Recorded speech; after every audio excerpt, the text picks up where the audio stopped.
We at A.T. Kearney's Global Business Policy Council see a mixed picture in the global economy right now. The IMF forecasts that global growth will be 3.4% this year and will average 3.8% over the next 5 years. While these growth rates are respectable, the IMF has warned that they may downgrade them soon, and they mask important variations between key markets. On the one hand, the economic prospects of the developed markets are improving, as shown by a return to solid growth in the United States, improvements in Europe, and a slowly stabilizing Japan. On the other hand, many emerging markets are experiencing a growth slowdown, most notably in China, as well as recessions in Brazil and Russia. As we see in the headlines nearly every day, downside risks to the global economic outlook exist in many corners, from U.S. interest rate hikes creating financial instability in emerging markets, to global terrorism disrupting business operations and dampening consumer confidence, and from the possibilities of a Brexit to an implosion of China's real estate market. But we also see upside risks in the global economy. After several years of lackluster performance, we at the GBPC asked what developments could really reignite global growth.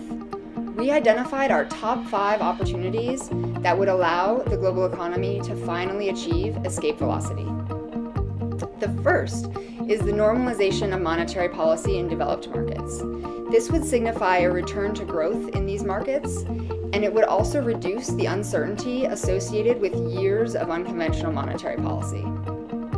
The second is the successful rebalancing of the Chinese economy from investment and export-led growth to an economic model more focused on domestic consumption and the services sector.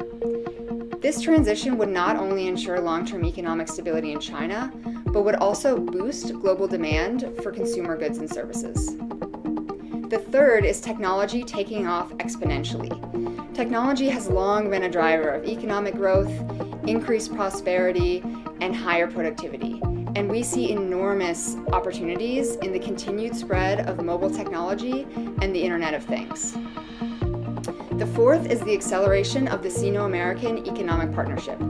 The US and China already trade and invest a lot in each other's economies, but further growth-enhancing economic integration is often held back by geopolitical issues. And finally, the fifth opportunity we see is Sub-Saharan Africa joining the global value chain.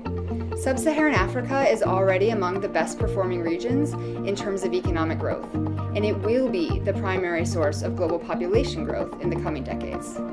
If African countries could address their infrastructure and governance challenges and fully integrate with the global economy, the upside would be huge. Each of these 5 developments is a separate and distinct opportunity for the global economy. If some or all of them begin to manifest themselves in the coming years, we expect global growth to finally be able to achieve escape velocity.